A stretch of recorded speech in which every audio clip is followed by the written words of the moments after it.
Well, thanks so much, Dan, for joining me today. This is a really, really awesome sector that you have decided to dig your teeth into. So I'm excited to talk about Steward, but also your journey is really cool. Your sort of background and what you built already is pretty great. So maybe you want to go back to maybe a little bit before Fundrise and maybe talk about how you started Fundrise, what that was, and maybe how that, created the inspiration to start Steward. Sure. Yeah, it is a continuous line that does connect, even if on the surface, it's hard to see the connections. So, after school, I began a real estate development company with my brother. My family was in real estate development in Washington, D.C. So that was kind of the world I grew up in and knew. And we decided to focus on smaller scale, kind of urban infill properties, historic buildings that we were restoring, leasing to local tenants, which are, the types of projects that people want in their communities, but are not the types of projects that traditional investors in real estate like, because they don't have credit tenants and they take some creativity, so they're not boring, which is a requirement. And so being frustrated from kind of going to traditional private equity firms and finding that they weren't aligned with the types of projects we were doing. They didn't know the neighborhoods. They only wanted big deals. They didn't want that kind of creativity around local tenants. We decided to build a platform, which later became Fundrise, to raise money from local residents in the community who were nearby the building to invest in the property. Seems like a simple idea. Took 2 years of regulatory filings and a lot of technology development to make it possible. But a fairly simple premise, which is you should be able to invest in properties in your neighborhood. You should be able to have kind of an impact on what's built around you and an influence on it, as opposed to that money coming from the outside. And not only did we successfully raise the funds for the first development project we did, but we had other real estate firms from around the country reach out with the interest to do the same thing of how can I find funding that is more in tune with what I'm doing, as opposed to the traditional kind of Wall Street style investors that are looking for very little, as much return as possible and as little variability as possible. And so Fundrise has spin out as an independent company. Since then, it now has over 150,000 investors. It's raised over $1 billion. It's really shown that there is scale to kind of the broad-based market. We innovated on a lot of regulatory exemptions to kind of broaden their use for the internet era, and have shown that, with a good narrative and a good product, there's a huge market out there looking for alternatives, looking for different places to put their money that they have very few options. So was that through accredited investors or unaccredited? Could it be both? That was non-accredited. So that was really what we pioneered. Traditional real estate offerings, were accredited only private offerings. So we went through exemptions that were on the SEC's books but never used in order to make it available to non-accredited. The exemption we used and pioneered was called Regulation A. It had only been used one time the year before for a Broadway play. We had to file with state regulators and federal regulators together. It spent more in legal costs than even the offering size. But it proved kind of the pathway that there are rules on the books that can help drive non-accredited and broader based funding. And since then, that rule was modified as part of the Jobs Act and some regulatory to make it easier and expand it and broaden it. So I think what we did helped show that you can modify what's there and make some adjustments to help expand access. It is still very expensive and challenging and time-wise to offer investments to non-accredited investors. So I don't think the rule changes have gone far enough. It's still very restrictive. It's still too much effort for most companies, but it's easier than it was a decade ago. So that is an improvement. So, I spent 6 years then building Fundrise, to become a large company. But I found the shift moved a little away from pioneering kind of real estate projects to more investment vehicle type platform. So it's still grown enormously, and I still support the business, and I think it will continue to kind of dominate the industry. But I was feeling a longing for more, passion and connection to the projects. And so I had a family connection to agriculture from way back in the day. That my mother's family was farming on the Eastern Shore, Maryland. She grew up on a farm, and same with 5 generations back. I grew up in Washington, D.C., but we spent a lot of time out there. And although it was a beautiful,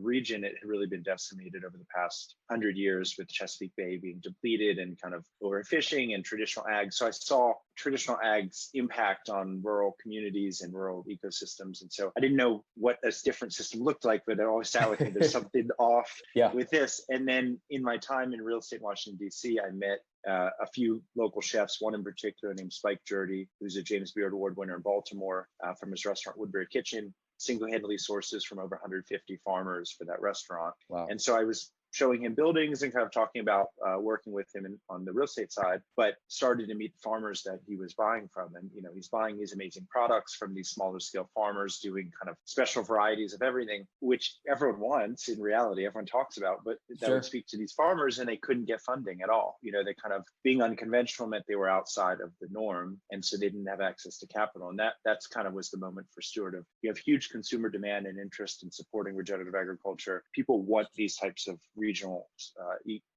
ecological food systems, but the funding available to those producers is nil. There's nothing available. So how can you ever achieve the scale and viability needed without funding? You should tap the people that already believe in this work, that should support it. It's kind of a great parallel from Fundrise, because you're getting local people to invest in real estate buildings and infrastructure, but now it's like Steward almost takes that to the land, where you could get almost like local people in the city to invest in their local farms, right? In a way, it's a kind of cool parallel. And to build those links. And I think that's just kind of like, there's so many intermediaries that most financial products have no texture and they don't have any values other than pure return. So here you're seeing the direct link that you're providing funding, you're lending money to a farmer, you're seeing their growth, you're seeing their improvements, you're hearing their story, you're seeing a return, and then you're seeing their success. So that's definitely a common theme of how do you create new opportunities for people to put money into things that have greater impact, but also kind of a tangible reality to them, that they can actually see the property that's developed or the farm that's improved. And that kind of visibility and connection also creates a higher standard. If you have that direct link and you have that relationship, you're going to be operating at a much higher level, and you're going to be more thoughtful about your business, which is a great fit for these kind of farming entrepreneurs who are growing the best product, obsessive about quality, obsessive about taking care of the land.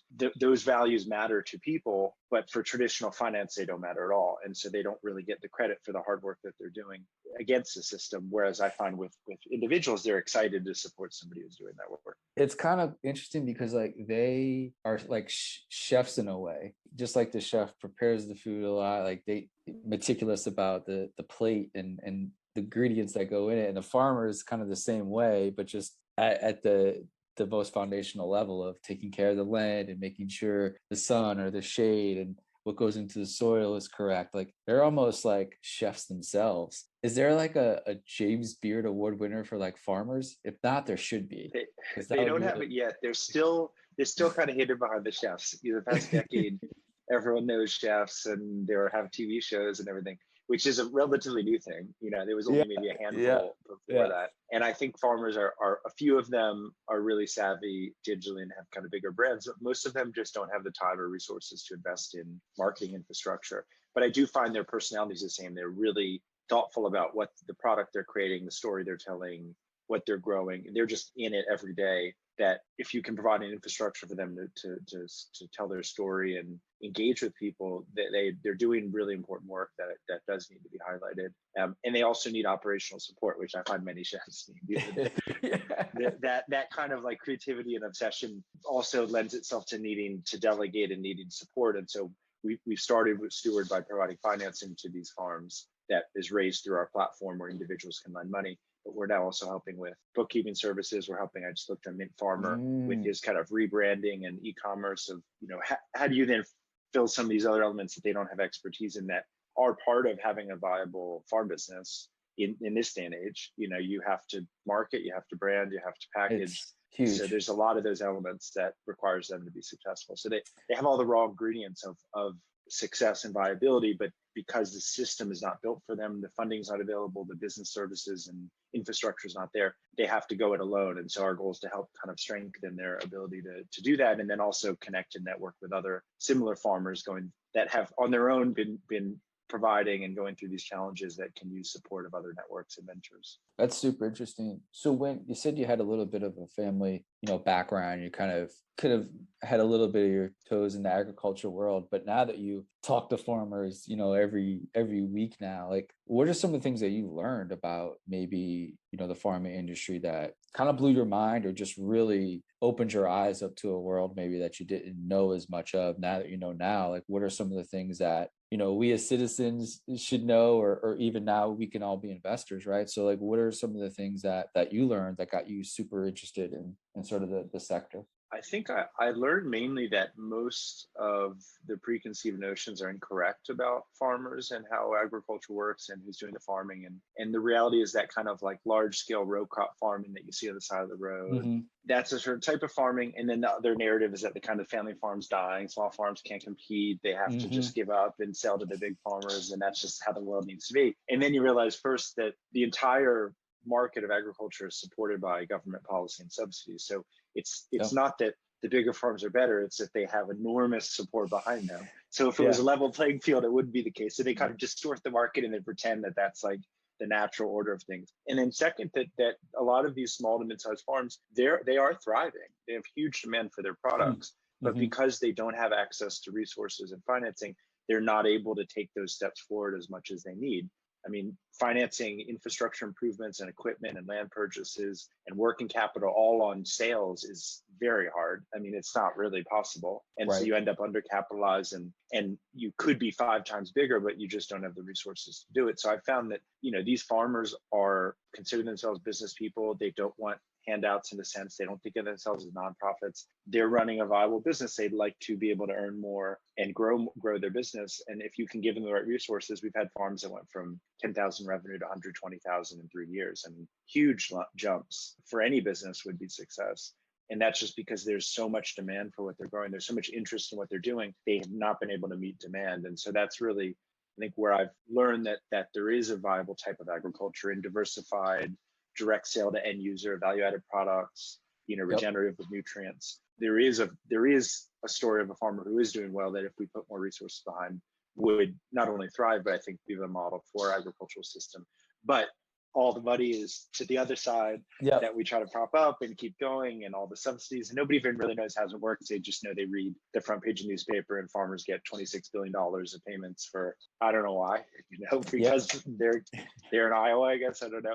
So I think there's an understanding from a distance for people that the farming system doesn't seem to be working well, and the kind of nutrition and health of people is diminishing, and access to food is not is challenging for huge groups of people. But they're kind of not clear, well, what does another form of agriculture look like? And I think something's wrong, but what's the reality? And that was the experience I went through, that there are alternative forms of agriculture that can thrive and be successful, that can also support ecosystems and health and nutrition. We just as a country have decided not to prioritize it, really to actively undermine it, not only not prioritize it. It's going to take a lot of people to take individual action upon themselves to actually, slowly at a local and regional level, transition it into a different system. We have actually upon ourselves to subsidize the exact opposite, right, of kind of what regenerative farming sort of is. And if we actually subsidize that part of it, it would be an immense change in, like, I think just health, right, in general of human beings. But it's incredible,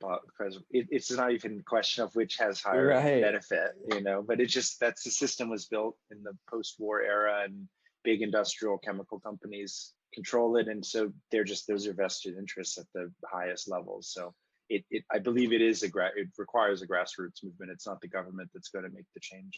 What did you learn about regenerative farming? Like, did you have any knowledge of it at all, or what did you sort of learn about it, and maybe give your 2 cents on sort of what it means for you and how you define it? So I began working on Steward in earnest in 2016.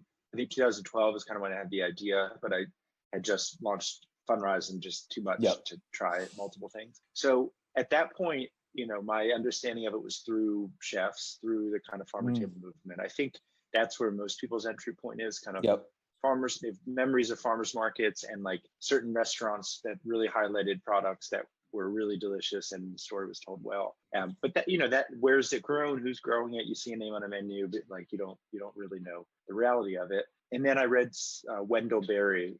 You may not know him. He's a famous writer, an agricultural writer, kind of 6th generation Kentucky farmer who went to the city and came home, and just amazing writer, prescient on industrial ag and its negative impacts. And he had a book called The Unsettling of America, which I think framed for me of, okay, the whole system is upside down. What is considered conventional agriculture is actually hugely extractive and depletive, and is not viable other than the government support for it. And there is an alternative form of agriculture that tends to be smaller scale, that recycles nutrients, that focuses on local markets, that's very thrifty in its use. So that kind of gave me the underpinning of what do these farms look like in character and kind of personality. And then as I began Steward, I reached out to people I knew to ask for kind of intros to farmers, and very surprisingly, they were not very different people. They were relatively normal people. A lot of these new generation of farmers went to college, decided they want to be a farmer, or didn't grow up on farms. They're just people who are really passionate about the land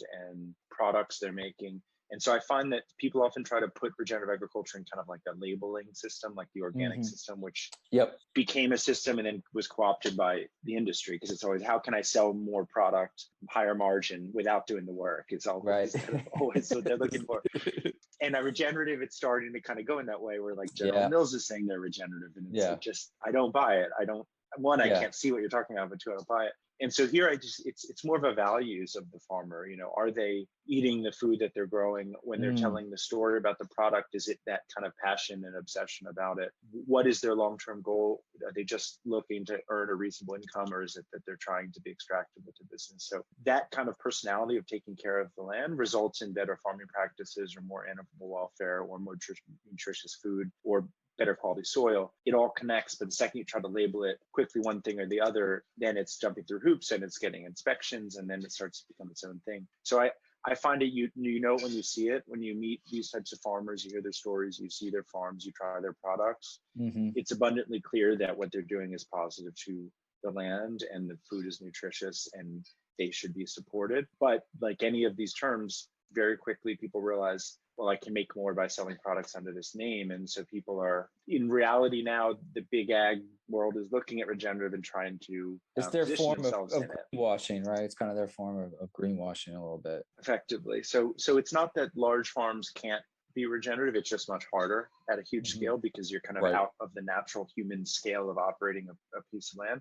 And then the supply chains that the big corporations want are just so massive, just the scale of the purchasing, that truly regenerative agriculture is not there yet. It can't supply 2 million acres of whatever the product is. So there's kind of a mismatch of, the world wants instantly regenerative agriculture to be at scale, when in reality, this has been an underfunded and ignored part of the market for 100 years, 80 years, long time. And so all of a sudden now it needs to be at global scale. It's like, it's going to take time. It's going to take a lot of people going into farming. It's going to take a lot of resources to existing farms. It's going to require a lot of value-added infrastructure, a lot of consumer behavior changes. This is a serious undertaking to switch towards what, is considered regenerative, but it's, the ecological imperative, I think, will drive it. It has to happen.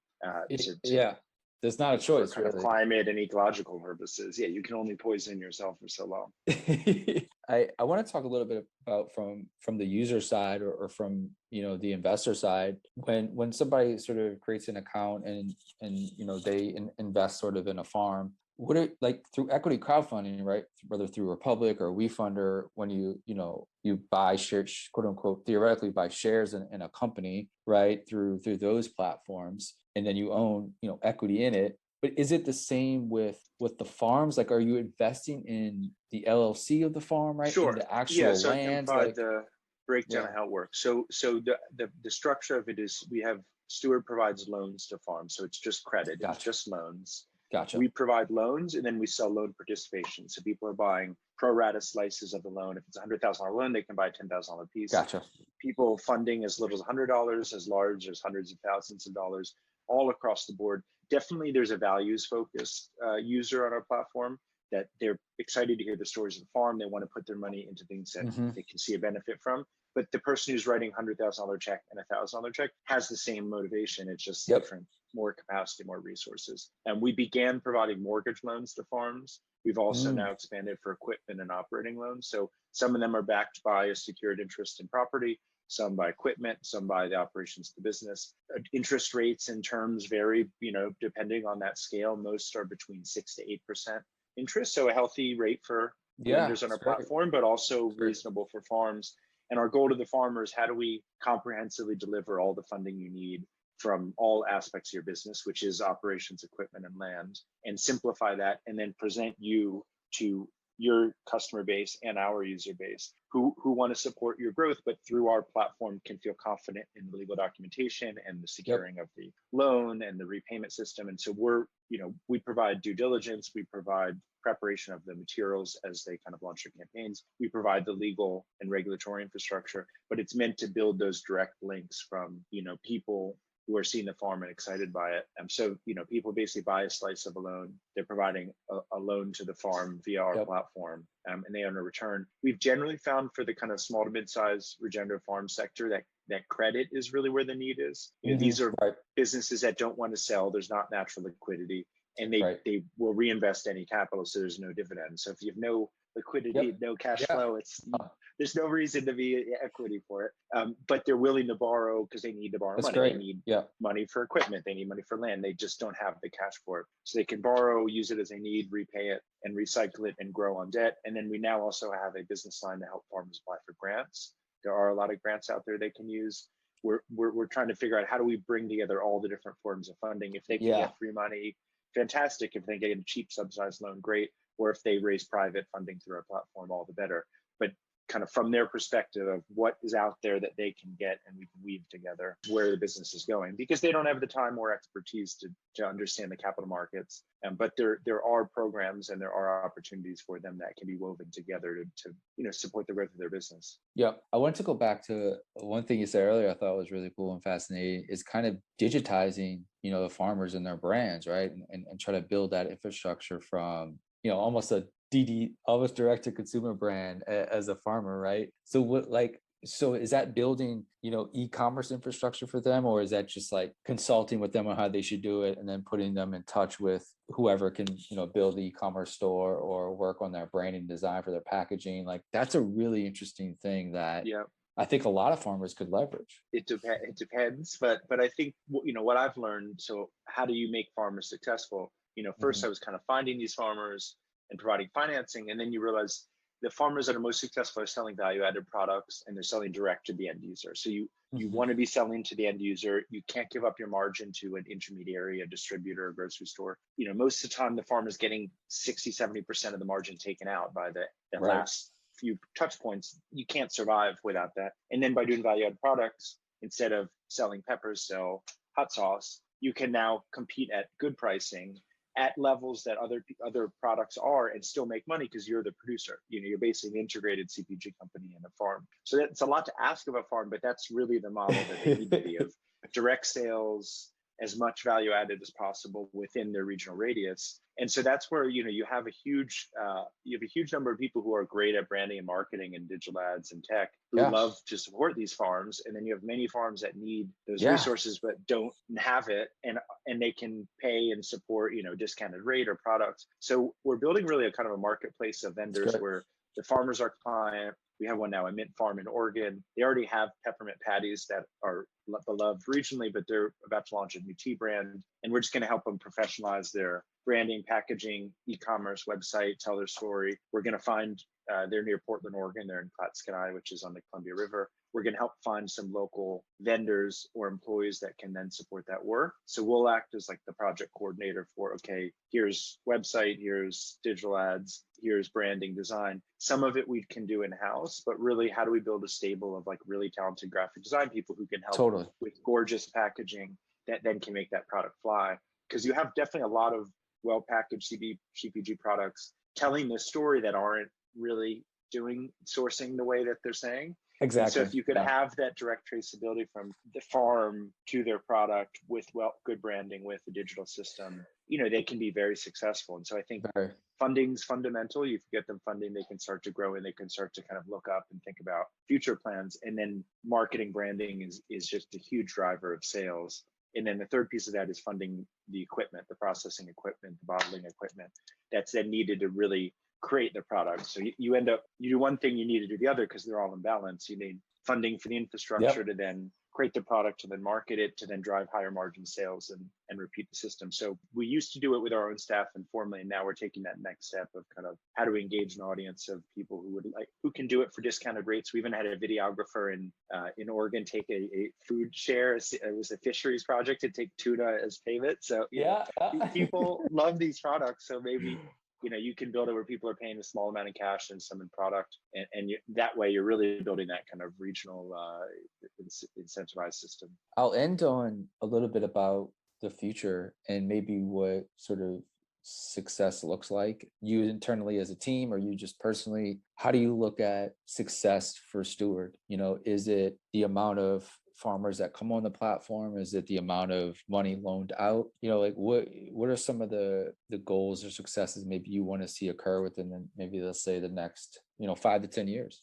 Just like I've kind of careers been finding alternative types of funding and more aligned with individuals, I find so many of the traditional kind of tech companies, or kind of a tech company in that world, is just about volume. It's just that AUM. It's kind of like, let's grow as big a market as possible. So I think the real metric here is viability of the farms, like the success of these farms. Are they actually successful? Can they grow? Can they sustain themselves? Can they become independent enterprises, outside of our ability to support them? And so I think that's what model we're trying to build. Of how do we build a system that may be complicated in all its elements, but that can really deliver like a solution for the farmer of helping them with financing, helping them run their business, and helping them actually like live properly with a decent income and being able to do what they want. And we spent the first 5 years really tweaking that, of understanding the farmer customer, understanding the services need, building the infrastructure for it, and now it's really picking up. So I think we will be supporting tens or hundreds of thousands of farms in the next few years, and it'll be billions of dollars, just because that's the scale of the market. I mean, you have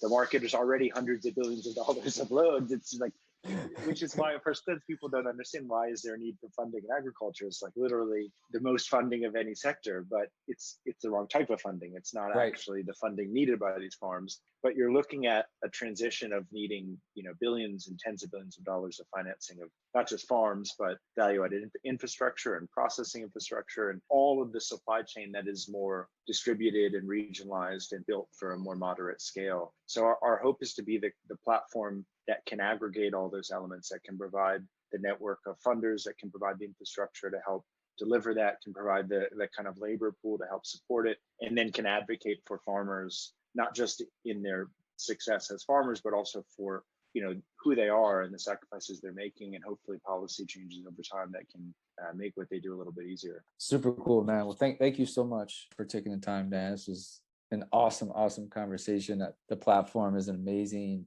idea, and I mean, it's such a perfect time in our society where people who used to maybe like just eat food and love food also now have the chance to like invest in their local farms. Like it's just such a great transition of investing that we're all kind of going through, and it's just a great moment for people to find out about this stuff, because I think more and more people want to do it, just how we want to spend our dollars on companies and products in the consumer space that we sort of believe in and trust, right, with brands. The same goes for food, right, and land. Like it's such an opportunity for us as consumers, because like you said, it's not going to work through the government. It's going to work through consumers and investors and people really allocating their money correctly into this type of stuff for this massive sort of change to occur. So I appreciate you taking the time, and best of luck for you and the team.